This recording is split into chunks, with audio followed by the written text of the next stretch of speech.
listen, Nick is finally on his way home. He has landed in St. Thomas. He got one more flight to go before he get in this damn house, child. But I got a story to tell y'all, the shenanigan, okay?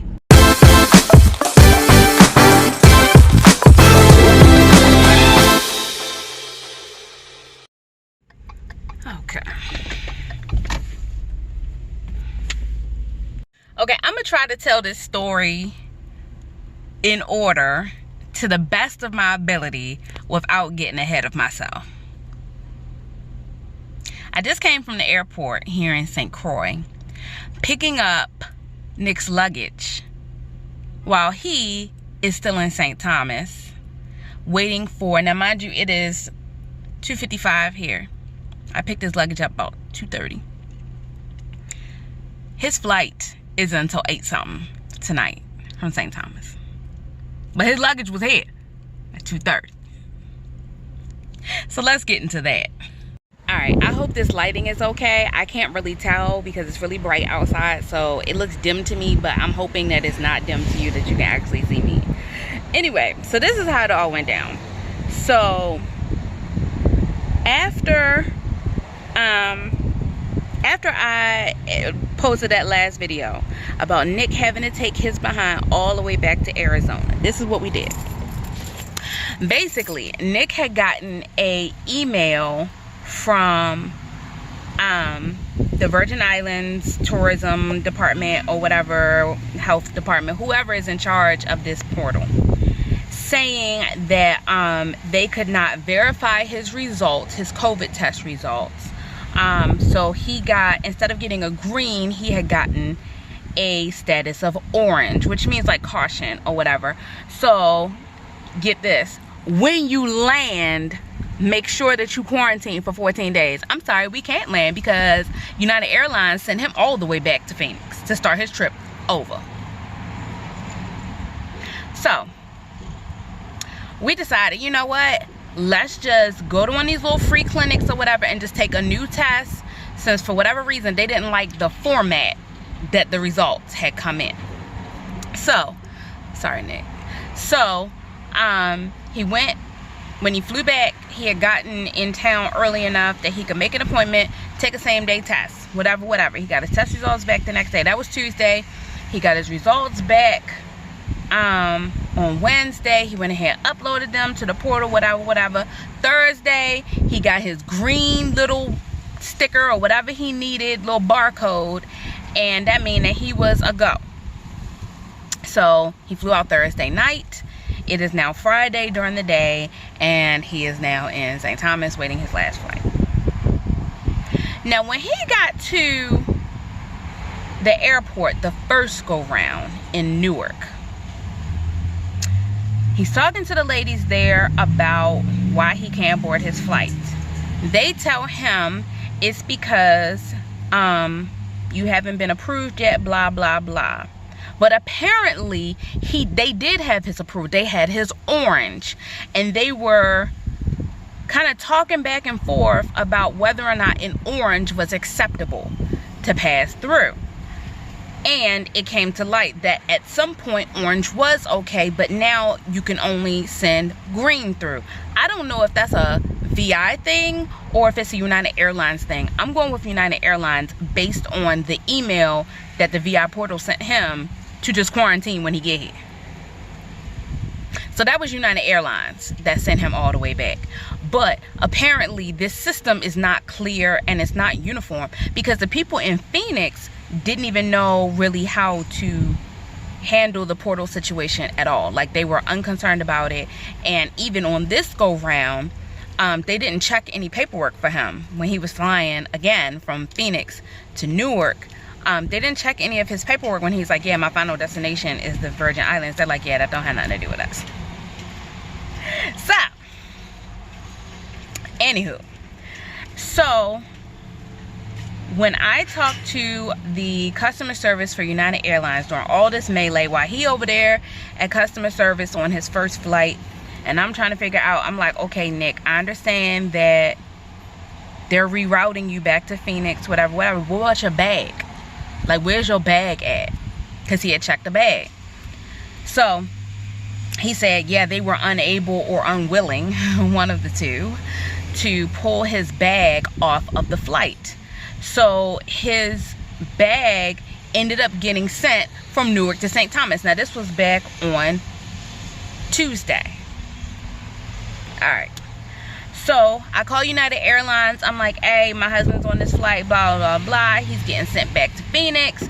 I just need to know, you know, can I pick up his bag in St. Croix? Like, are you going to forward his bag to St. Croix? I'll just pick it up. That way it's not just in limbo for a week, because he's not rebooked until Friday to come back out. So United Airlines is like, no, they're gonna hold his bag. I talked to the people in St. Thomas at Cape Air, and Cape Air, I called them first before I called United, and Cape Air was like, no, we can't take possession of the bag because he's not on the flight to us. Because I was asking her, hey, can the people from United Airlines bring his bag over to you and you go ahead and put it on the flight, and I'll just come pick it up and say, Croy, this is on Tuesday. She said no, because he's not on the flight. Like, we can't take possession of the bag. It don't have nothing to do with us, blah, blah, blah. All right, fine, CYA, I ain't mad, right? But then when I talk to United, they're like, well, we can just send the bag back to Phoenix. I'm like, no, y'all not about to send this bag back without him from St. Thomas to Newark and Newark to Phoenix. No. that's a disaster waiting to happen. I'm like, so he's gonna do his turnaround flight on Friday, so can you just hold it? She was like, yeah, we can just hold it. So she calls over to St. Thomas United and lets them know what's going on, blah blah blah. They're like, yeah, we're gonna keep the bag here, and he can just pick it up at the baggage office when he comes, when he flies in. I'm like, all right, that's straight. She's like, just call back in an hour or so and just make sure that the bag is on hand. You're good. I'm like, all right, straight. Y'all know it ain't go that smooth. Cha! I'm back. All right, let me show y'all something. Can I even... Sometimes this door don't want to open, and sometimes it does. Y'all, look at this. So when I went and got his bag, this is what was on it. This joint say, hold on, sorry. Y'all see this? Bag was found on the St. Thomas belt. Bag was not claimed by passenger Dominic Clark, probably because he was in Newark. A claim was never filed. On hand filed in World Tracer. So y'all thought my baby bag was lost. Okay, but then y'all just decided what? We don't know what to really do with it, so let's just throw it on a plane to St. Croix and just hope that's okay. So basically what that sounds like to me, is when I talked to the people at United Airlines and they said that they talked to United Airlines St. Thomas on the ground, and they even gave me the name of a person and everything that they talked to for baggage, who was gonna assure that our bag made it to the baggage office. Yeah, that never happened. They just left our joint on the conveyor belt indefinitely until they finally were like, is anyone gonna take this bag? I guess no one's taking this bag.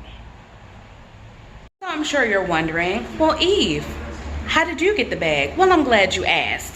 So Nick went, when he got off his flight this go round today, Newark to St. Thomas, he goes over to the baggage office where his bag was supposed to have been at, according to customer service for United, and asked them, hey, I'm here to pick up my bag, blah blah blah. They like, oh, we ain't got your bag. He like, what you mean you ain't got my bag? They're like, yeah, so we handed that bag off to Cape Air. Oh, you mean like how Cape Air had said that they couldn't take possession of the bag because he wasn't on the flight and that was going to be problematic? So y'all handed the bag off to Cape Air. Okay, and then what? So then I guess Cape Air didn't know what to do and just put the bag on the flight. So somebody will come and get it.